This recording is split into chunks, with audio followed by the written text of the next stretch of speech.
നമസ്കാരം. എല്ലാ പ്രേക്ഷകരെയും കൃഷിദർശൻ ലൈവിലേക്ക് ഹൃദ്യമായി സ്വാഗതം ചെയ്യുന്നു. ഐക്യരാഷ്ട്രസഭയുടെ ആഹ്വാനമനുസരിച്ച് 2016 അന്താരാഷ്ട്ര പയറുവർഗ്ഗ വിളകളുടെ വർഷമായിട്ട് ലോകമെമ്പാടും കൊണ്ടാടുകയാണ്. അതിൻ്റെ ഭാഗമായിട്ടുള്ള ഒരു ചർച്ചയാണ് ഇവിടെ വച്ചിട്ടുള്ളത്. ലോകത്തെമ്പാട് പയറുവർഗ്ഗങ്ങളുടെ പ്രാധാന്യം ഇന്നത്തെ ഒരു കാലാവസ്ഥാ മാറ്റത്തിൻ്റെയൊക്കെ ഒരു യുഗത്തിൽ കൂടി വരുന്നൊരു കാലമാണത്. പ്രത്യേകിച്ചും വരൾച്ച പോലുള്ള പ്രശ്നങ്ങളെ ചെറുത്തു നിൽക്കാനും അതുപോലെ മണ്ണിലെ പോഷകമേന്മ വർദ്ധിപ്പിക്കാനും ഒക്കെ കഴിവുള്ള വിളകളാണ് പയറുവർഗ്ഗങ്ങൾ. മറ്റൊന്ന് ഈ പറഞ്ഞ രീതിയിലുള്ള പോഷകമേന്മയാണ്. ഈ മാംസ്യത്തിൻ്റെയും അതുപോലെ ധാതു ലവണങ്ങളുടെയും ഒക്കെ ഉന്നത സ്രോതസ്സുകളാണ് പയറുവർഗ്ഗങ്ങൾ. അതുകൂടാതെ നമ്മൾ ഈ രാസവളങ്ങൾക്ക് നേർക്കുള്ള ആ ഒരു ആശ്രയത്വം കുറയുന്നതിനും പയറുവർഗ്ഗങ്ങൾ ഒരു പരിധിവരെ കാരണമാകുന്നുണ്ട്. ഇപ്പോൾ ഈ ഒക്കെ രീതിയിലൊക്കെ ഇന്നത്തെ കാലത്ത് വളരെ പ്രസക്തമായിട്ടുള്ള ഒരു വിളയാണ് പയറുവർഗ്ഗ വിളകൾ. പക്ഷേ അതേസമയം കേരളത്തിൻ്റെ കാര്യം നമ്മൾ എടുത്തു കഴിഞ്ഞാൽ കേരളത്തിൽ ഈ പയറുവർഗ്ഗ വിളകളുടെ കൃഷി വളരെ കുറഞ്ഞിട്ടുണ്ട്. ഇന്ത്യയുടെ മൊത്തത്തിലെടുത്തു കഴിഞ്ഞാൽ ലോകത്തിൻ്റെ ഉൽപ്പാദനത്തിൻ്റെ ഏതാണ്ട് 4/1 ഇന്ത്യയുടെ സംഭാവനയാണ്. ഉപഭോഗത്തിൻ്റെ കാര്യത്തിൽ ഇന്ത്യ 1ാം സ്ഥാനത്താണ്. പക്ഷേ കേരളത്തിലെ സ്ഥിതി വളരെ പരിതാപകരമാണ്. ഇപ്പോൾ എനിക്ക് തോന്നുന്നു പാലക്കാട് ജില്ലയിൽ മാത്രമായിട്ട് ഇതിൻ്റെ കൃഷി ചുരുങ്ങിയിരിക്കുന്ന ഒരു അവസ്ഥയാണുള്ളത്. ഈ കൃഷി നമുക്ക് പുനരുജ്ജീവിപ്പിക്കാൻ പറ്റിയ ഒരു അവസരമാണ് ഈ അന്താരാഷ്ട്ര പയറുവർഗ്ഗ വിളകളുടെ വർഷം. ഈ വിഷയവുമായി ബന്ധപ്പെട്ട് ഇന്നിവിടെ പ്രേക്ഷകരുടെ സംശയങ്ങൾ ദൂരീകരിക്കുന്ന എത്തിയിട്ടുള്ളത് വെള്ളാണി കാർഷിക കോളേജിലെ മണ്ണ് ശാസ്ത്ര വിഭാഗം മുൻ മേധാവിയായ ഡോക്ടർ എം സുബ്രഹ്മണ്യ അയ്യർ സാറാണ്. സാർ സ്വാഗതം ചെയ്യുന്നു. സാർ, ഈ 2016 ഈ പറഞ്ഞ നമ്മൾ 2016 ഇപ്പോൾ സോയിൽ ഇയർ കഴിഞ്ഞിട്ടാണ് നമ്മളിപ്പോൾ 2014 പയറുവർഗ്ഗ വിളകളുടെ വർഷമായിട്ട് വരുന്നത്. അപ്പോൾ ആ ഒരു വിഷയം തിരഞ്ഞെടുക്കുന്ന ഐക്യരാഷ്ട്രസഭയ്ക്ക് പ്രേരകമായിട്ടുള്ള പ്രധാന കാര്യം എന്താണ്? ഈ പതിറ്റാണ്ട് തന്നെ സുസ്ഥിര കൃഷിയുടെ അല്ലെങ്കിൽ സുസ്ഥിര വികസനത്തിൻ്റെ വർഷമാണ്. കഴിഞ്ഞ വർഷം മണ്ണിൻ്റെ ആരോഗ്യത്തെ സംബന്ധിച്ചാണ് അന്താരാഷ്ട്ര വർഷം. ഈ വർഷം പയർ പറഞ്ഞത് വളരെ ആനുകാലിക പ്രസക്തിയുള്ളതാണ്. അതായത് മനുഷ്യനും പ്രകൃതിക്കും ഒരു സുഹൃത്തായിട്ട് ലോകമെമ്പാടും ആൾക്കാർ ഉപയോഗിച്ച് വരുന്നത് ഈ പയറുവിളകൾ തന്നെയാണ്. ആഗോളതലത്തിൽ ഇതിന് കഴിഞ്ഞ വർഷം ഇതിൻ്റെ തീരുമാനമായപ്പോൾ തന്നെ ഇതിൻ്റെ ബഹുമുഖ ഫങ്ഷൻസ്, അതിൻ്റെ ചുമതലകൾ നിർവഹിക്കാൻ ശേഷിയുണ്ട്. മാർക്കറ്റിൽ നല്ല വിലയുണ്ട്. ഇന്ത്യയെ സംബന്ധിച്ചിടത്തോളം അതിനൊരു പ്രത്യേകതയുള്ളതുണ്ട്. നേരത്തെ ആമുഖത്തിൽ പറഞ്ഞതുപോലെ തന്നെ ഏറ്റവും കൂടുതൽ ഉപഭോഗവും ഉൽപ്പാദനവും ആഗോളതലത്തിൽ 4/1 നമുക്ക് 25% നൽകാനാവുന്നുണ്ടെങ്കിൽ പോലും നമ്മുടെ ആവശ്യത്തിന് മതിയാവുന്നില്ല. ഏകദേശം ഇറക്കുമതി ചെയ്യേണ്ടി വരുന്നു. അപ്പോൾ ശരിക്ക് ആ ദേശീയ തലത്തിലും നമ്മുടെ കേരളത്തിലും ഇതിന് അനന്ത സാധ്യതകളുണ്ട്. നമ്മളിപ്പോൾ ആഹാരം എന്ന് പറയുമ്പോൾ ഭക്ഷ്യസുരക്ഷയെക്കുറിച്ച് പറയുമ്പോൾ നമ്മൾ സാധാരണ പറയുന്നത് ധാന്യങ്ങളായ ഗോതമ്പ്, അരി, മെയ്സ് ആഗോളതലത്തിൽ. അപ്പോൾ അത് കഴിച്ചില്ലെങ്കിൽ ഒന്നും കഴിച്ചിട്ടില്ല എന്നുള്ള രീതിയിലാണ്. എന്നാൽ അത് നമുക്ക് ആക്കേണ്ടത് വയറ് നിറച്ച് പയർ കഴിക്കാം, പയർ കഴിച്ചാലും ആഹാരം കഴിച്ചു എന്ന് പറയാം എന്നുള്ള രീതിയിലേക്ക് ആഗോളതലത്തിൽ മാറ്റങ്ങൾ ഉണ്ടാക്കണം എന്നുള്ള അതിൻ്റെ വിവിധങ്ങളായ കാര്യങ്ങൾ പറഞ്ഞിട്ടാണ് ഇത് ആചരിക്കാൻ തീരുമാനിക്കുന്നത്. അതിലൊരെണ്ണം മനുഷ്യന്റെ ആരോഗ്യത്തിന്റെ നിലനിർത്തുന്നതിലോട്ട് വരുന്നതിന് മുമ്പേ നമ്മൾ കേരളത്തിൽ പൊതുവെ ഒരു വേനൽക്കാല വിളയായിട്ടാണ് പയറുവർഗ്ഗങ്ങൾ മുമ്പോട്ട് ചെയ്തു വരുന്നത്. അതായത് 3ാം വിളയായിട്ട്. പക്ഷേ ഇന്നത്തെ ഒരു വേനലിൻ്റെ കാഠിന്യവും വരൾച്ചയൊക്കെ വെച്ച് നോക്കുമ്പോൾ മറ്റ് വിളകളെ അപേക്ഷിച്ച് എത്രത്തോളം പയറുവർഗ്ഗങ്ങൾക്ക് പിടിച്ചെനിക്കാൻ സാധിക്കുന്നുണ്ട്? സാറേ, ഇവിടെ ഒരു നിർവചനം ആവശ്യമുണ്ട്. പയർവിള എന്ന ആഗോള ഈ ആചരണത്തിൽ പറഞ്ഞിരിക്കുന്നത് ധാന്യമായിട്ട് ഉപയോഗിക്കുന്ന ഡ്രൈ ആയിട്ടുള്ള, അതായത് പയർ മണികളെ ഉണക്കി അത് ഉപയോഗിക്കുന്ന, ഇപ്പോൾ ഉദാഹരണം പറഞ്ഞാൽ നമ്മുടെ തുവരപ്പയർ, വൻപയർ അധികമായിട്ട് വരുന്നില്ല, ചെറുപയർ വരുന്നു, നമ്മുടെ കടല വരുന്നു. അങ്ങനെയുള്ള ആ പ്രധാനമായിട്ടുള്ള അരി മണിയായിട്ട് അല്ലെങ്കിൽ ധാന്യമായിട്ട് ഉപയോഗിക്കുന്ന സാധനങ്ങൾ പയർവിളകൾ മാത്രമാണ് പൾസസ് എന്നുള്ള രീതിയിൽ FAO നിർവചിച്ചിരിക്കുന്നത്. മറ്റ് കേരളത്തെ സംബന്ധിച്ചിടത്തോളം ഇതങ്ങനെ മാറ്റി നിർത്തേണ്ട ആവശ്യമില്ല. നമ്മൾ ഈ പച്ചക്കറിയായിട്ട് ഉപയോഗിക്കുന്ന എല്ലാ പയറുവർഗ്ഗങ്ങളെയും നമ്മളെ വികസനത്തിൻ്റെ ഭാഗമായിട്ട് കൊണ്ടുവരണം എന്ന് തന്നെയാണ് പറയുന്നത്. ഇത് മനുഷ്യന് മാത്രമല്ല പ്രാധാന്യം പ്രകൃതിക്കുമുണ്ടെന്ന് പറഞ്ഞിട്ടുണ്ട്. അതിന് കാരണം എന്ന് പറഞ്ഞു കഴിഞ്ഞാൽ ഇതിൻ്റെ ഒരു തനതായിട്ടുള്ള വേരിൻ്റെ വളർച്ചയുടെ ശേഷി വെച്ചാണ്. അതായത് നമ്മൾ സാധാരണ വരമ്പത്ത് പാലക്കാട് ചെയ്യാറുണ്ട് ഉഴുന്ന്, മറ്റ് പയറിനങ്ങളാണെങ്കിൽ മൂന്നാം വിള അല്ലെങ്കിൽ തോരയും ചെയ്യാറുണ്ട്. അപ്പോൾ ഈ പയറിനങ്ങൾ കൃഷി ചെയ്യുന്ന സമയത്ത് ആഴമുള്ള സ്ഥലത്ത് പോയി വെള്ളം വലിച്ചെടുക്കാനുള്ള സാധ്യത. പാലക്കാട് താരതമ്യേന പറയുമ്പോൾ ജലലഭ്യത കുറവുള്ള ഒരു സ്ഥലമായിട്ട് പോലും ഇത് വെള്ളം വലിച്ചെടുക്കും. ഇത് വെള്ളം വലിച്ചെടുക്കുന്നത് തൊട്ട് അടുത്തുള്ള മറ്റ് വിളകൾ എന്തെങ്കിലും കൂട്ടായിട്ട് കൃഷി ചെയ്തിട്ടുണ്ടെങ്കിൽ, അതായത് വേറെ പയറിനങ്ങൾ ചെയ്തിട്ടുണ്ടെങ്കിൽ, ആഴത്തിൽ വേരില്ലെങ്കിൽ പോലും അതിന് പോലും വെള്ളം ഇത് നൽകും. മണ്ണിൽ സൂക്ഷ്മജീവികൾ ആരോഗ്യം നൽകും. അപ്പോൾ കീടരോഗബാധയില്ലാതെ വിളകൾ വരമ്പത്തുണ്ടാകും. അപ്പോൾ മിത്രകീടങ്ങളുടെ പ്രോത്സാഹനം പ്രധാനപ്പെട്ട പറഞ്ഞതിലൊരു പ്രധാനപ്പെട്ട ഒരു കാര്യം വരുന്നത്, നമ്മൾ ഈ ഇപ്പം ഇതിൻ്റെ മറ്റു വിളകളുടെ കൂടെ വരമ്പിൽ കൃഷി എത്രത്തോളം സാധ്യതയുണ്ട്? കേരളത്തിൽ ഇതിന് ഭൂവിനിയോഗത്തെ സംബന്ധിച്ച് പറയുകയാണെങ്കിൽ പയറിന് മാത്രം ഒരു സ്ഥലം നീക്കി വെക്കാനുള്ള സാധ്യത കുറവാണ്.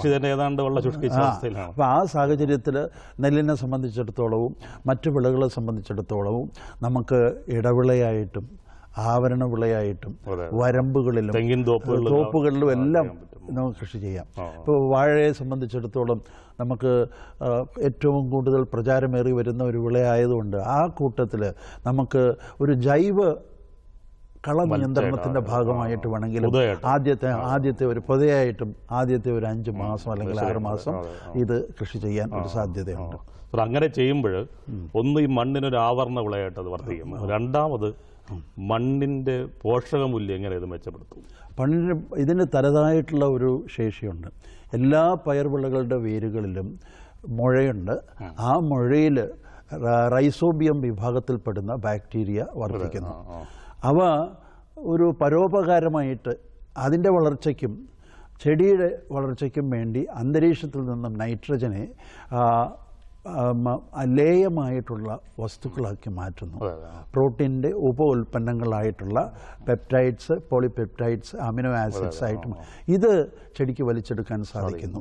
അങ്ങനെ വരുമ്പോൾ നൈട്രജൻ വളത്തിൻ്റെ ഉപയോഗം നമുക്ക് കാര്യമായിട്ട് ഏകദേശം 75 കിലോഗ്രാം മുതൽ 350 കിലോഗ്രാം പെർ ഹെക്ടർ ഇതിൻ്റെ വഴി നമുക്ക് ചേർക്കാൻ പറ്റും. അപ്പോൾ നമ്മൾ തിരിച്ചു വരാം. ഒരു കാളർ വെയിറ്റ് ചെയ്യുന്നുണ്ട്. പറയുന്നു. ഹലോ ഹലോ നമസ്കാരം, ആരാണ്? ഹലോ, റിയാസ് ആണ്. റിയാസ് എവിടെ നിന്നാണ് വിളിയത്? ഇത് നിലമ്പൂരിനാണ്. നിലമ്പൂർ. റിയാസ് ചോദിച്ചോളൂ, സംശയം ചോദിച്ചോളൂ. ടിവിയുടെ വോളിയം ഒന്ന് പറയാമോ, എന്നിട്ട് ചോദിച്ചോളൂ. അത് പയറ് ഉണ്ടാക്കാൻ എന്താ വ്യക്തമായിട്ട് പറയാമോ? ചോദ്യം വ്യക്തമായിട്ട് പറയാമോ? പയറിലെ എന്താ നല്ല ഉണ്ടാകാൻ എന്താ ചെയ്യേണ്ടതെന്ന് അറിയാൻ വേണ്ടിട്ടായിരുന്നു. പയറിന്റെ വിളവ് കൂട്ടാൻ എന്ത് ചെയ്യണം? അതെ, പയറിന്റെ വിളവ് കൂട്ടാൻ നല്ല വിത്ത് തിരഞ്ഞെടുക്കണം. അത് വിത്ത് കാർഷിക സർവകലാശാലയുടെ ഗവേഷണ കേന്ദ്രങ്ങളിലും കൃഷി ഡിപ്പാർട്ട്മെന്റിന്റെ സെയിൽസ് കൗണ്ടറുകളിലും ലഭിക്കുന്നതാണ്. കൃഷി ഭവൻ വഴിയും ഇത് അന്വേഷിക്കാം. അവരും ഇതിന് വിത്ത് ലഭിക്കാനുള്ള സാഹചര്യങ്ങൾ ശരിയാക്കി തരും. അപ്പോൾ അങ്ങനെ നല്ല വിത്ത് ശേഖരിക്കുക. മണ്ണ് കിളച്ച് അടിവളമായിട്ട് വേണ്ട രീതിയിൽ ജൈവവളം ചേർക്കണം. അതുപോലെ തന്നെ ഇതിൽ മണ്ണിൽ നിമവിരകൾ ഈ വിളയെ പ്രധാനമായിട്ട് ബാധിക്കുന്ന ഒരു പ്രശ്നമായതുകൊണ്ട് മണ്ണിൽ കരിയില ഇലകളൊക്കെ ഇട്ട് ആദ്യം കത്തിക്കണം. മണ്ണ് ഉഴണം. ഇത് നമ്മുടെ കേരളത്തിന്റെ പ്രദേശങ്ങളിലെല്ലാം പുളിരസം ധാരാളമുള്ളത് കൊണ്ട് ഹെക്ടർ ഒന്നിന് ഒരു 200 കിലോഗ്രാം കുമ്മായം എങ്കിലും മിനിമം മണ്ണിൽ ചേർക്കണം. അപ്പൊ ഇങ്ങനെ മണ്ണ് ഉഴുത് പരുവപ്പെടുത്തിയതിന് ശേഷം നമ്മൾ ചാല് കീറി വരികൾക്കിടയിൽ ഒരു 35 സെന്റിമീറ്റർ അകലവും 2 ചെടികൾക്കിടയിൽ ഒരു 15 സെന്റിമീറ്റർ അകലവും കുഴിയെടുത്ത് ഓരോ കുഴിയിലും 2 വിത്ത് വീതം നടാം. ഇങ്ങനെയാണ് വിത്ത് നടേണ്ടത്. വിത്ത് നട്ട് അതിന് മേൽവളമായിട്ട് നമുക്ക് ഈ വെണ്ണൂറ് ഇടുന്ന കുഴപ്പമൊന്നുമില്ലല്ലോ. എന്താണ് വെണ്ണീർ? ഇതിന് നമുക്ക് വളമായിട്ട് ചേർക്കാം, പക്ഷേ കുമ്മായം ഇടുന്നതിനോട് ചേർത്ത് ചെയ്യാൻ പറ്റത്തില്ല. അടിവളമായിട്ട് നമ്മൾ ചപ്പും ചവറും ഇട്ട് കത്തിക്കുന്നില്ലേ, അപ്പ കിട്ടുന്ന വെണ്ണീർ തന്നെ മതിയാകും. അല്ലാതെ പുറമേ നിന്ന് വെണ്ണീർ പ്രത്യേകമായിട്ട് ചേർക്കേണ്ട ആവശ്യം വരുന്നില്ല. കൂടുതൽ വിശദമുള്ള വിവരങ്ങൾ ഈ പ്രോഗ്രാമിന് ശേഷം സാറിനെ വിളിച്ചാൽ മതി. ഇപ്പോൾ വിളിച്ചതിൽ വളരെ നന്ദി സാർ. ഈ നേരത്തെ പറഞ്ഞു വന്നതേ, ഈ പറഞ്ഞ നൈട്രജൻ അല്ലാതെ ഫോസ്ഫേറ്റിന്റെ ഒരു ലഭ്യത എത്രത്തോളം സഹായിക്കും? അതായത് ഫോസ്ഫറസ് സോളിബിളൈസിങ് ഓർഗാനിസംസ് ഈ പയറുവിളകളുടെ വേരിന് ചുറ്റും നനവും ധാരാളം ലേയമായ പോഷക വസ്തുക്കളുള്ളത് കൊണ്ട് അണുക്കൾ ധാരാളം ആ റൈസോസ്ഫിയറിൽ വേരിൻ്റെ പടലത്തിന് ചുറ്റുമായിട്ട് ആവാസിക്കുന്നുണ്ട്. അതിൻ്റെ സഹായത്താൽ ഈ മണ്ണിലെ ഭാവകം ലയിപ്പിച്ച്, അതായത് നമ്മുടെ കേരളത്തിലെ വെട്ടുകൽ മൺപ്രദേശം പോലെയുള്ള മണ്ണുകളും ഇരുമ്പും അലുമിനിയം ധാരാളമുള്ള സ്ഥലത്ത് ഭാവകം ലഭ്യമല്ലാത്ത രീതിയിൽ ഫിക്സ് ചെയ്താൽ കിടക്കുന്നത്. അപ്പം അങ്ങനെയുള്ള സ്ഥലത്ത് ഉപയോഗിക്കുന്ന വളത്തിൽ നിന്നും കിട്ടത്തില്ല, മണ്ണിൽ നിന്നും തനതായിട്ടും ലഭിക്കത്തില്ല. അപ്പം അങ്ങനെയുള്ള സാഹചര്യത്തിൽ ഇതിനെ ലയിപ്പിക്കാൻ പറ്റുന്ന സൂക്ഷ്മാണുക്കളുണ്ട്, അല്ലെങ്കിൽ ബാക്ടീരിയയുണ്ട്. അപ്പോൾ അത് സോളിബിളൈസ് ചെയ്യുന്ന ബാക്ടീരിയ കൾച്ചറായിട്ട് മേടിക്കാൻ കിട്ടും. അതും ഈ വിത്തിൽ പുരട്ടി ഈ റൈസോബിയം ഉപയോഗിച്ചുള്ള ഒരു വിത്തിന്റെ ഒരു ട്രീറ്റ്മെന്റ് ഉണ്ടല്ലോ, അതന്നെ പണ്ട് കാലത്ത് നമ്മുടെ കൃഷിഭവനിൽ അതിന്റെ ട്രയൽ പോട്ട് നടത്തിയിരുന്നു. അതൊന്ന് സാറൊന്ന് പറയാമോ? അതായത് ഓരോ പയറുവിളയ്ക്കും അനുയോജ്യമായിട്ടുള്ള റൈസോബിയം കൾച്ചർ ആധികാരികമായിട്ട് ലഭിക്കുന്ന സ്ഥലത്ത് നല്ല മെറ്റീരിയൽ മേടിക്കുക, അത് വിത്തിൽ പുരട്ടുക.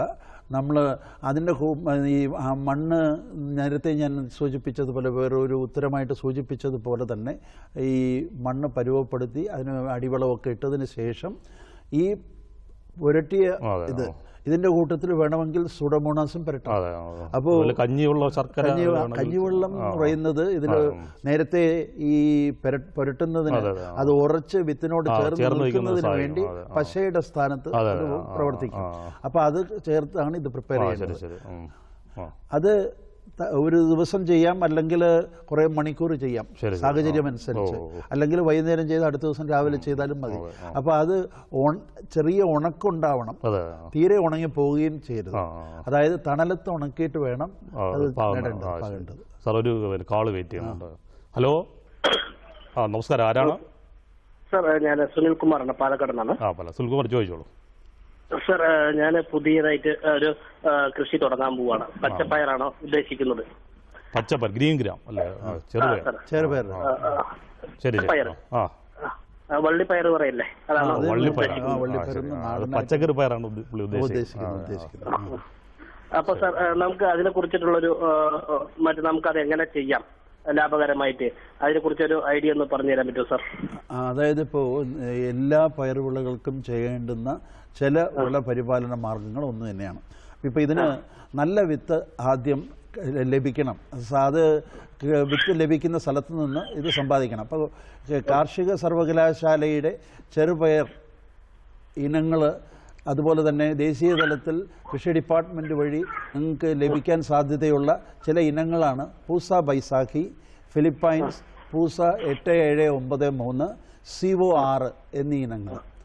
ഇതല്ലാതെ തന്നെ പാലക്കാട് ഏറ്റവും കൂടുതൽ ജൈവവൈദ്യമുള്ള നാടൻ അച്ചിങ്ങ, അല്ലെങ്കിൽ നിങ്ങൾ പറയുന്ന ഈ പയറിനങ്ങൾ, ഈ ചെറുപയർ ഇനങ്ങൾ ധാരാളം പാലക്കാട്. രുചിയിൽ വളരെ മെച്ചമായിട്ടുള്ള ഇനങ്ങളാണ്. രുചിയിൽ വളരെ മെച്ചമായിട്ടുണ്ട്. നമ്മുടെ മാർക്കറ്റിൽ കണ്ടിട്ടില്ലേ, ചെറിയ ആ പയർ ഈ കള്ളിയിട്ട് ഇങ്ങനെ കെട്ടി വെച്ചിരിക്കുന്നത്, ഓല കെട്ടി വെച്ചിരിക്കുന്നത് പോലെ വെച്ചിരിക്കും. അപ്പോൾ ആ മാർക്കറ്റിൽ കിട്ടുന്ന ആ തനി നാടൻ പയർ തന്നെ നല്ലത് തന്നെയാണ്. അപ്പോൾ ഈ അധിക ഉൽപ്പാദനമാണ് ഉദ്ദേശിക്കുന്നത്, അല്ലെങ്കിൽ വീട്ടിലെ ആവശ്യമാണ് ഉദ്ദേശിക്കുന്നുണ്ടെങ്കിൽ അത് ചെയ്താൽ മതി, നാടൻ ഇനങ്ങൾ. അല്ല സാർ, ഞാൻ വീട്ടിലത്തെ അല്ല ഉദ്ദേശിക്കുന്നത്. നമ്മള് മറ്റേ ഇത് കുറച്ച് വിപുലമായിട്ട് വാണിജ്യ തോതിൽ കൂടുതൽ ഉൽപ്പാദിപ്പിച്ച് വിൽക്കാനാണ് ഉദ്ദേശിക്കുന്നത് അല്ലേ? അതാണ് അത് തന്നെ. അപ്പോൾ അങ്ങനെയാണെങ്കിൽ ഞാൻ പറഞ്ഞത് ഈ അത്യുൽപാദന ശേഷിയുള്ള വിളയിനങ്ങൾ, ഹൈബ്രിഡ് ഉൾപ്പെടെയുള്ള വിളയിനങ്ങൾ കിട്ടും, മാർക്കറ്റിൽ കിട്ടാറുണ്ട്. അത് ഡിപ്പാർട്ട്മെൻറ്റ് കീഴിലുള്ള സെയിൽസ് കൗണ്ടറിലോ കാർഷിക സർവകലാശാലയുടെ പ്രാദേശിക ഗവേഷണ കേന്ദ്രത്തിലോ, പാലക്കാടാണെങ്കിൽ പട്ടാമ്പിയിൽ ഈ പയർ കൃഷിക്ക് വേണ്ടി ഒരു പ്രത്യേകം സ്കീം തന്നെയുണ്ട്. നിങ്ങൾക്ക് പയർ കൃഷിയെക്കുറിച്ചുള്ള ആധികാരികമായിട്ടുള്ള എന്ത് സംശയം വേണമെങ്കിലും ആ പദ്ധതിയുടെ നിർവഹണ ഉദ്യോഗസ്ഥനുമായിട്ട് ബന്ധപ്പെടാം, സംസാരിക്കാം. വിളിച്ചതിന് വളരെ നന്ദി. Thank you. സാർ, ഈ ഉഴുന്ന് നമ്മുടെ നാട്ടിൽ പണ്ട് വേനൽക്കാല വിളയായിട്ട് വ്യാപകമായിട്ട് ചേരുന്നതാണ് പുഞ്ചപ്പാടങ്ങളിലൊക്കെ. അപ്പോൾ ഇപ്പം പ്രത്യേക തിരുവാങ്കൂർ സൈഡിലേക്കാണ് ചെയ്തിരുന്നത്. പക്ഷേ ഇത് പൂർണ്ണമായിട്ട് ഇപ്പം നമ്മുടെ നാട്ടിൽ നിന്ന് അപ്രത്യക്ഷമായി. അതിന് എത്രത്തോളം സാധ്യത നമുക്ക് ഉണ്ട്? ഉഴുന്നിനും ധാരാളം സാധ്യതയുണ്ട്. അപ്പോൾ ഉഴുന്നിന് സാധ്യത എന്ന് പറഞ്ഞു കഴിഞ്ഞാൽ രണ്ട് രീതിയിലാണ് ഇതിൻ്റെ വിപണി നമ്മൾ നോക്കുന്നത്. വിപണിയുമായിട്ട് ബന്ധപ്പെട്ടില്ലെങ്കിൽ കൂടുതൽ ഉൽപ്പാദിപ്പിച്ചിട്ട് കാര്യമില്ല. വലിയ വിപണന സാധ്യതയുള്ള ഒരു ഉൽപ്പന്നമാണ്. അതായത് നമ്മൾ ഇപ്പോൾ ബഡ്ജറ്റ് ചർച്ചയിൽ പോലും വന്നതാണ്, ഈ ഉഴുന്ന് ഈ പരിപ്പാക്കി മാറ്റുന്നു, തൊലി കളയുന്നു, ആ പ്രോസസ്സിങ്ങിന് പോലും സർവീസ് ചാർജ് ഈടാക്കരുത്, കർഷകരെ സഹായിക്കണം. അപ്പോൾ ദേശീയ തലത്തിലുള്ള ചർച്ചകളിൽ പോലും വന്നിട്ടുള്ളത് ഈ കൃഷി ഉന്നതി പ്രധാനമന്ത്രിയുടെ ആ പദ്ധതിയിൽപ്പെടുത്തി ഈ ഫുഡ് സെക്യൂരിറ്റിയുടെ ഭാഗമായിട്ട് സംസ്ഥാനങ്ങൾക്ക് ഇതിൻ്റെ അനുമതി കൊടുത്തിട്ടുണ്ട്. വ്യാപകമായ രീതിയിൽ എല്ലാ പയറിനങ്ങളും കൃഷി ചെയ്യുന്നത് പോലെ തന്നെ ഇത് ഉഴുന്ന് കൃഷി ചെയ്യാനും തീരുമാനമുണ്ട്. അതിനു വേണ്ടുന്ന പ്രോത്സാഹനം ഡിപ്പാർട്ട്മെൻറ്റിൽ നിന്നും കിട്ടുന്നതാണ്. അപ്പോൾ ഈ കേരളത്തിൽ ഉഴുന്ന് ഏത് ഭാഗങ്ങളിൽ കൃഷി ചെയ്യുമെന്ന് പറഞ്ഞാൽ നിങ്ങളുടെ കൃഷി ചെയ്യുന്ന സ്ഥലത്തെ ആശ്രയിച്ചാണ് ഇരിക്കുന്നത്. നമുക്കതിന് പ്രത്യേകം സ്ഥലം നീക്കി വയ്ക്കാൻ പറ്റുമെങ്കിൽ ആ രീതിയിൽ വ്യാപകമായിട്ട് ചെയ്യാം നിങ്ങളുടെ കൃഷി സ്ഥലത്ത്. അല്ലെങ്കിൽ നമ്മുടെ നെൽപ്പാടങ്ങളുടെ വരമ്പത്ത് ചെയ്യാം. അതും നമുക്കിതുപോലെ തന്നെ ആവരണ വിളയായിട്ടും ചെയ്യാം, അല്ലെങ്കിൽ നമ്മൾ ഇടവിളയായിട്ടും ചെയ്യാം, മറ്റ് പയർ വർഗ്ഗങ്ങൾ ചെയ്യുന്നത് പോലെ. അതുപോലെ സാർ, ഈ രണ്ടാം വിളക്കാലത്തെ മുതിര എന്നൊരു വിള നമ്മുടെ നാട്ടിൽ കൃഷി ചെയ്യും. അതുപോലെ മരിച്ചിനി തോപ്പുകളിലൊക്കെ ചെയ്യുന്ന ഒരു കാലത്ത് കേരളത്തിൽ ഇന്ന് നമ്മൾ വൻപയർ അടിച്ചു കയറി വരുന്നത് പോലെ തന്നെ ഏറ്റവും കൂടുതൽ മുതിര കൃഷി ചെയ്തിരുന്നു. മുതിര നമ്മളിപ്പോൾ മറ്റെന്താണ് അത് ആവശ്യം പോലെ ഉണ്ടതുകൊണ്ടാണ് അത് വിറ്റും നമുക്ക് ഉണ്ണണം എന്ന് പറയുന്നുള്ള ആ ഒരു ചൊല്ല് കേരളത്തിൽ ആ പഴയ കാലത്ത് നിലവിൽ വന്നത്. ഇന്നത് ഇല്ലാതായി. ഇന്നിപ്പോൾ അത് ഔഷധത്തിൻ്റെ ഭാഗമായിട്ട് അതിനാവശ്യം പോലെ പ്രാധാന്യം ലഭിക്കുന്നുണ്ട്. അതായത് ഡയബറ്റിക് പേഷ്യൻസ്, വയറിന് സ്ഥിരമായിട്ട് മറ്റ് അസുഖങ്ങൾ വരുന്നവർ, അതുപോലെ തന്നെ ഈ ഗർഭിണികൾ, മറ്റ് രോഗാവസ്ഥയിലിരിക്കുന്നവരുടെ ആഫ്റ്റർ കെയറിൻ്റെ പീരീഡിൽ. അപ്പോൾ അവർക്കെല്ലാം ഒരു ഗുണം ഈ പയറുവർഗ്ഗം, ഉഴുന്നുൾപ്പെടെയുള്ള പയറുവർഗ്ഗങ്ങൾ കഴിക്കുന്നതെന്ന് പറഞ്ഞു കഴിഞ്ഞാൽ, പ്രത്യേകിച്ച് മുളപ്പിച്ച പയർ അതിരാവിലെ കഴിക്കുന്നത് നല്ല ആരോഗ്യത്തിനും, അതായത് അതിൻ്റെ പോഷകഗുണത്തിൽ നമുക്ക് വീണ്ടും വരാം. അതിന് മുമ്പായിട്ട് ഈ നമ്മുടെ ഇന്നത്തെ ഒരു കാലത്തെ ഇപ്പോൾ ജൈവ കൃഷിക്ക് വലിയൊരു പ്രാധാന്യം വരുന്ന ഒരു കാലമാണ്. അപ്പോൾ ഈ രാസവളങ്ങളെ ആശ്രയിക്കാത്ത രീതിയിൽ ചെയ്യാൻ പറ്റുന്ന ഒരു വിളയായിട്ട് നമുക്ക് പയറുവർഗ്ഗങ്ങളെ പ്രൊമോട്ട് ചെയ്യാൻ പറ്റുമോ? അങ്ങനെയാണല്ലോ നമ്മൾ ഇത് 30-40കളിൽ തന്നെ നമ്മളിത് തുടങ്ങാൻ ആലോചിച്ചിട്ടുണ്ടെങ്കിലും അതിന് വ്യാപകമായ രീതിയിൽ നമ്മൾ പ്രതീക്ഷിക്കുന്ന രീതിയിൽ വളർച്ച ഉണ്ടായില്ല. പക്ഷെ എനിക്ക് തോന്നുന്നു ഈ പറഞ്ഞ ഹരിത വിപ്ലവത്തിലും ധാന്യവിളകൾക്ക് ഊന്നൽ കൊടുത്ത് പയറുവർഗ്ഗങ്ങൾ അവഗണിക്കുന്ന ഒരു സ്ഥിതി ഉണ്ടായിരുന്നു. അത് തന്നെയാണ് പ്രധാനമായിട്ട് ഒരു തടസ്സമായിട്ടെന്ന് വന്നത്. പിന്നെ താല്പര്യക്കുറവുണ്ട്.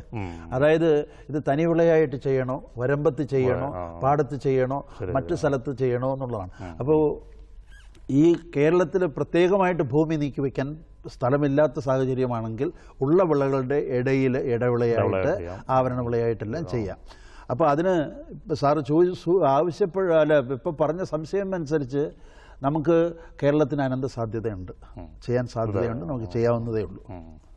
പിന്നെ നമ്മൾ ഈ പറഞ്ഞതിലെ പോഷക സുരക്ഷ, ഇപ്പം ഒരു 0 കൊളസ്ട്രോൾ ഫുഡ് എന്നുള്ള രീതിയിലേക്ക് പയറുവർഗ്ഗങ്ങൾക്ക് നല്ലൊരു പ്രസക്തിയില്ല. അല്ല, അപ്പോൾ ആ പോഷകത്തിൻ്റെ കാര്യം പറയുമ്പോൾ സീറോ കൊളസ്ട്രോൾ മാത്രമല്ല, ഏറ്റവും കൂടുതൽ പ്രോട്ടീൻ അരിയേക്കാളും ഗോതമ്പിനേക്കാളും, അരിയേക്കാളും ഏകദേശം 3 ഇരട്ടി, ഗോതമ്പിനേക്കാളും താരതമ്യം അരിയേക്കാളും 4 ഇരട്ടി, ഗോതമ്പിനേക്കാളും 3 ഇരട്ടി, അങ്ങനെ ഒരു 3-4 ഇരട്ടി പ്രോട്ടീൻ ഉള്ളതാണ്.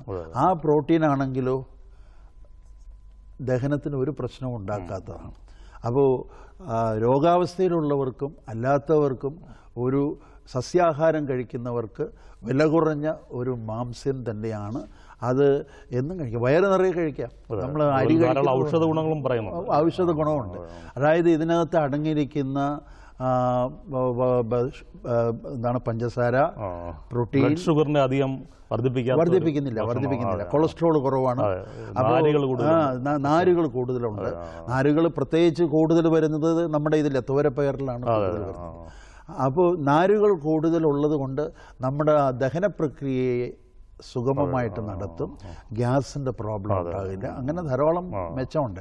രക്തം ശുദ്ധീകരിക്കും. ഇപ്പം മുലയൂട്ടുന്ന അമ്മമാർക്ക് ഈ പയറ്, അതായത് ചെറുപയർ അല്ലെങ്കിൽ ചെറുപയറിൻ്റെ സൂപ്പ് ഒരു മുലപ്പാൽ കുറയുന്നുണ്ടെങ്കിൽ ഒരു 4-5 പ്രാവശ്യം കൊടുത്താൽ തന്നെ അതിൻ്റെ മാറ്റങ്ങൾ പ്രകടമാകും എന്നാണ് അനുഭവസ്ഥർ പറയുന്നത്. ഇപ്പോൾ സാർ, ഇത് നമ്മുടെ സമയം ഏതാണ്ട് അവസാനിക്കാറായി. ഇപ്പോൾ കേരളത്തിൽ ഇന്നത്തെ ഒരു അവസ്ഥയിൽ, കേരളത്തിൽ നെൽകൃഷിയുടെ വലിയ പഴയ പോലെ വ്യാപ്തിയില്ല. പിന്നെ ഈ പറഞ്ഞ പാലക്കാട് ഉള്ള ചില പ്രദേശങ്ങളിലുണ്ട്. അപ്പോൾ നമ്മൾ എന്തൊരു പ്രായോഗിക സമീപനം സ്വീകരിച്ചാണ് ഈ സാധാരണ കൃഷിക്കാർക്ക് ഈ ഒരു കൃഷിയെ പുനരുജ്ജീവിപ്പിക്കാൻ സാധിക്കുന്നത്? ഈ വർഷം അന്താരാഷ്ട്ര പയറുവർഷം ആചരിക്കുന്നത് ദേശീയ തലത്തിലും സംസ്ഥാന തലത്തിലും ഉൾക്കൊണ്ട് തന്നെയാണ് ഇപ്രാവശ്യത്തെ ബഡ്ജറ്റ് നിർദ്ദേശിച്ചിരിക്കുന്നത്. വികസന സാധ്യതയുള്ള ഈ മേഖല വ്യാപിപ്പിക്കാൻ വേണ്ടി വ്യക്തമായ പദ്ധതി നിർദ്ദേശങ്ങളുണ്ട്. സാമ്പത്തിക സഹായം നടിയൽ വസ്തുക്കൾ ഉൾപ്പെടെയുള്ളത് ഡിപ്പാർട്ട്മെൻറ്റിൽ നിന്നും കിട്ടും. അപ്പോൾ അതിന് ചെയ്യേണ്ടുന്ന ഈ സാധ്യതകളെക്കുറിച്ച് പറയുകയാണെങ്കിൽ പ്രധാനമായിട്ട് പറയുന്നത്, നമുക്ക് ഇതിൻ്റെ നല്ല വിത്ത് ലഭിക്കണം, ഇതിൻ്റെ റൈസോബിയം കൾച്ചർ ലഭിക്കണം, അതുപോലെ ഇതിൻ്റെ കൃഷി രീതികൾ നന്നായിട്ട് മനസ്സിലാക്കണം. അതുപോലെ സാർ, പറമ്പിലെ കൃഷി ഒരു വലിയ സാധ്യതയാണെന്ന് തോന്നുന്നു. പറമ്പിലെ കൃഷി, പക്ഷേ പറമ്പിലെന്ന് പറയുമ്പോൾ കേരളത്തെ സംബന്ധിച്ചിടത്തോളം വർഷം മുഴുവനും കൃഷി ചെയ്യാൻ പറ്റുന്ന വിള തന്നെയാണിത്. ഇപ്പോൾ വേനൽക്കാലത്തെന്ന് പറഞ്ഞാൽ ഈ വേനൽക്കാലത്ത് മാത്രം നമുക്ക് നനച്ചു കൊടുക്കാൻ പറ്റുന്ന സാഹചര്യങ്ങളിൽ തെങ്ങിൻ തോപ്പുകളിലും ചെയ്യാം. സാർ, അതല്ല, നമ്മുടെ സമയം അവസാനിച്ചു. നമ്മൾ ഇന്നത്തെ പരിപാടി അവസാനിക്കുന്നത് അതിയുടെ വിലാസം പറയാം. Doctor M Subramanya Iyer, TC 25/2036, Sri Ganesh, MELTR 46, Dharmalayam road, GPO Thiruvananthapuram 695001. അദ്ദേഹത്തിൻ്റെ മൊബൈൽ നമ്പർ 9446063967. ഏതായാലും ഈ ഒരു അന്താരാഷ്ട്ര പയർവർഗ്ഗ വിളകളുടെ ഒരു വർഷത്തിൽ കേരളത്തിൽ നഷ്ടം വന്നൊരു വളരെ വിലപ്പെട്ട ഒരു വിളയാണ് പയർവർഗ്ഗങ്ങൾ. അപ്പോൾ അത് പുനരുജ്ജീവിപ്പിക്കാനുള്ള ശ്രമങ്ങൾ അത് മട്ടുപ്പാവിൽ പോലും ചെയ്യാം, പാടത്ത് ചെയ്യാം, പറമ്പിൽ ചെയ്യാം, ധാരാളം സാധ്യം ഗ്രോ ബാഗ് ചെയ്യാം. ആ സാധ്യതകൾ പരമാവധി ഉപയോഗപ്പെടുത്തുന്നതിന് നമ്മൾ ശ്രമിക്കണം എന്ന് പറഞ്ഞുകൊണ്ട് എല്ലാ പ്രേക്ഷകർക്കും നല്ലൊരു ഈസ്റ്റർ ആശംസിക്കുന്നു. നന്ദി, നമസ്കാരം.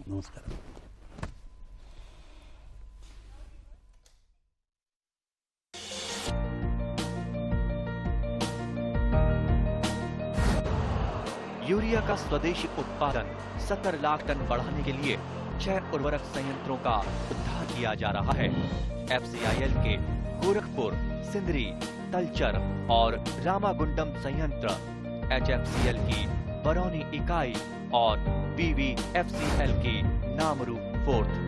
सोने पर सुहागा ये है कि देश में अब बनेगा सिर्फ नीम लेपित यूरिया, क्योंकि इससे होगा किसानों का फायदा ही फायदा। अनाज का उत्पादन 10% तक बढ़ेगी 10 से 15% नाइट्रोजन क्षमता।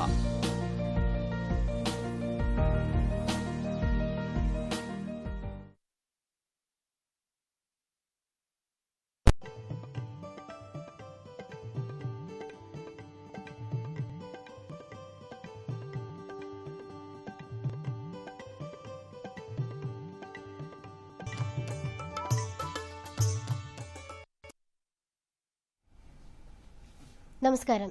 ദൂരദർശൻ കാർഷിക വാർത്തകളിലേക്ക് സ്വാഗതം. പ്രധാന വാർത്തകൾ. വിത്ത് വികസന അതോറിറ്റിയിൽ വിത്തുകൾ വിതരണത്തിന് തയ്യാറായി. കടമക്കുടിയിൽ പൊക്കാളി മത്സ്യവിപണി. പശുപരിപാലനത്തിൽ പരിശീലനം. വിശദമായ വാർത്തകളിലേക്ക്.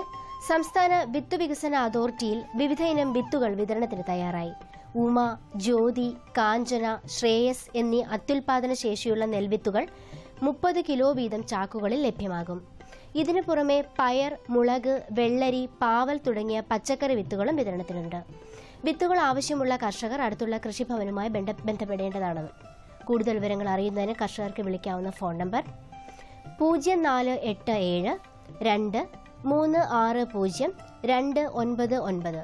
മറ്റൊരു നമ്പർ 0487 236 0301.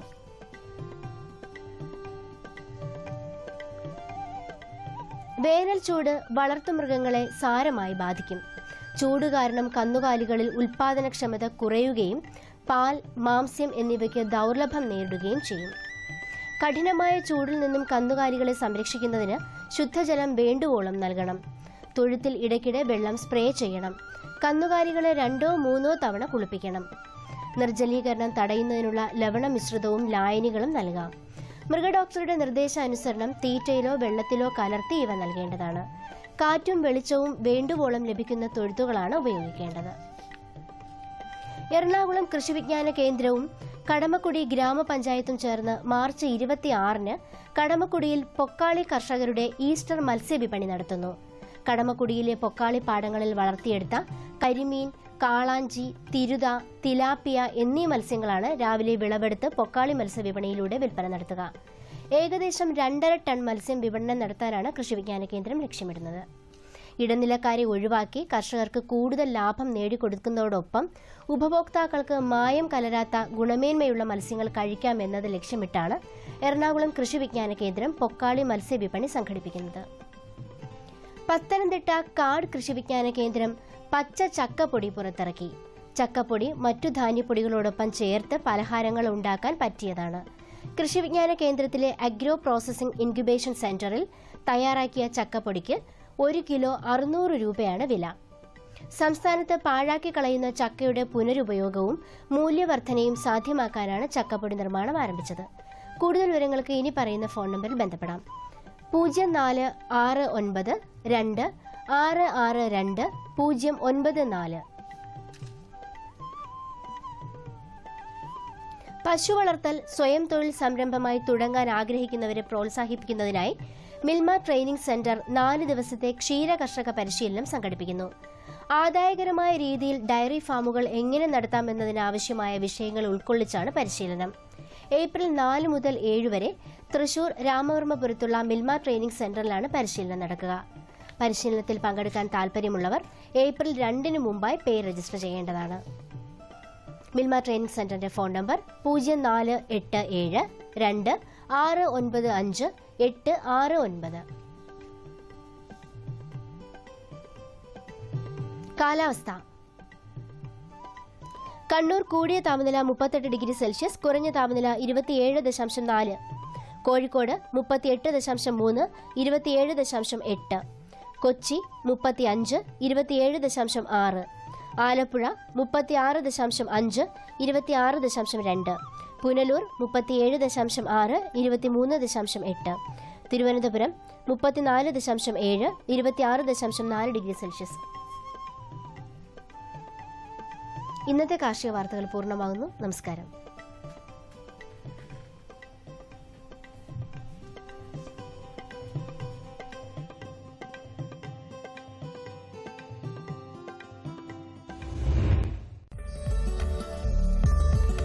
പുതിയ ടെക്നിക്ക് എല്ലാവർക്കും ഇഷ്ടമാണ്. ഞാനും എന്റെ പാടം ഒരുക്കാനും വിത്തിറക്കാനും ഉഴാനും മണ്ണളക്കാനും മറ്റും ചെറിയ മെഷീനുകൾ ആവശ്യാനുസരണം വാങ്ങി. ഞാൻ എന്റെ പാടത്തെ മെഷീൻ പ്രയോഗിച്ചപ്പോൾ ജോലി പെട്ടെന്നായി, എളുപ്പവുമായി. കൃഷിക്ക് മെഷീൻ ഉപയോഗിച്ചപ്പോ എനിക്ക് നല്ല വിളവ് കിട്ടി, കൂടുതൽ ലാഭവും. ചെറിയ മെഷീൻ ഞങ്ങളുടെ സ്വന്തമാണ്, പക്ഷെ വലിയ മെഷീൻ ഞങ്ങൾ സംഘം ചേർന്ന് വാങ്ങി. കർഷക സോദരരെ, നിങ്ങളും ഉന്നത മെഷീനും ഉപകരണങ്ങളും വാങ്ങുന്നതിന് ധനസഹായം പ്രയോജനപ്പെടുത്തൂ. വരുമാനം ഉയർത്തൂ, സമൃദ്ധി കൈവരിക്കൂ. ശരിയായി.